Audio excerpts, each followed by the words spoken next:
Il y avait quelque chose d'une très grande signification dans le Fils de Dieu, comme dans le Fils de l'homme, posant ses pieds sur cette terre.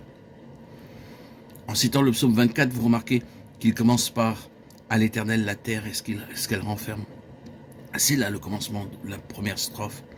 La deuxième strophe commence au verset 3 « Par qui pourra monter à la montagne de l'Éternel ?» Et la réponse suit « Celui qui a les mains innocentes et le cœur pur, celui qui ne livre pas son âme au mensonge et qui ne jure pas pour tromper, celui.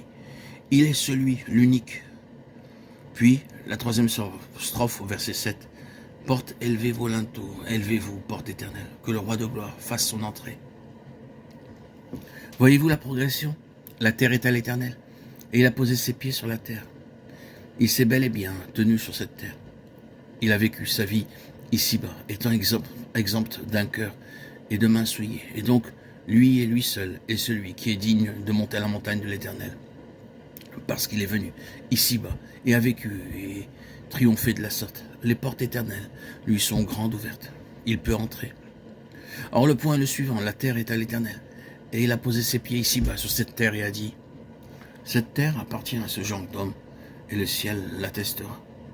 C'est le sens du psaume 24. Et c'est la raison pour laquelle, quand il eut vécu sa vie, remporté la victoire, et qu'il fut ressuscité triomphant, il a dit à ses disciples, allez par tout le monde, allez poser vos pieds ici-bas, sur toute la terre, et revendiquez-la.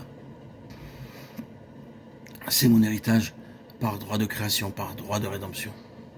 Vous allez poser vos pieds sur elle. Elle m'appartient. Tout cela se trouve dans le sujet de la rédemption. La croix a rendu effective cette rédemption qui était l'intention de l'incarnation. Rendre effective la rédemption de cette terre sur laquelle il a posé ses pieds et vécu sa vie triomphante. Par sa croix, il ôta la terre des mains du prince de ce monde et recouvra sa propre et légitime possession. Maintenant, dit-il, le prince de ce monde sera jeté dehors. Jean 12, 31. Dans la résurrection, il est en possession de cela et pendant 40 jours, il établit le grand fait qu'il est vivant. Il est vivant.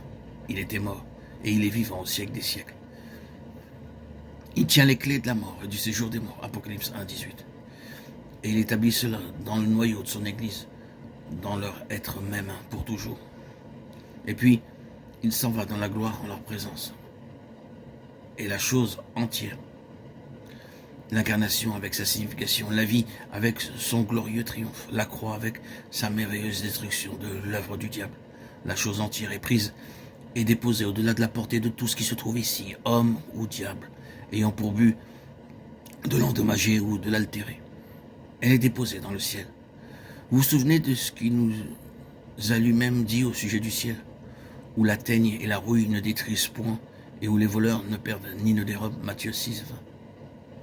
C'est hors de portée. Votre vie est cachée avec Christ en Dieu. Colossiens 3, 3. C'est là-haut. Rien ici-bas ne peut faire obstacle à cela. Voilà l'ascension.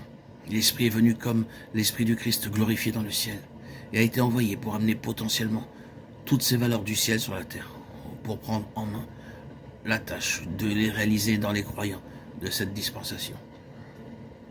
L'Église est née comme le vase, le seul homme nouveau.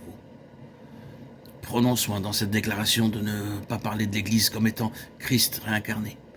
L'Esprit est venu pour demeurer dans l'Église, pour former l'Église comme le corps de Christ, sa contrepartie, afin de manifester toute l'œuvre qu'il avait lui-même accomplie et emmenée dans la gloire.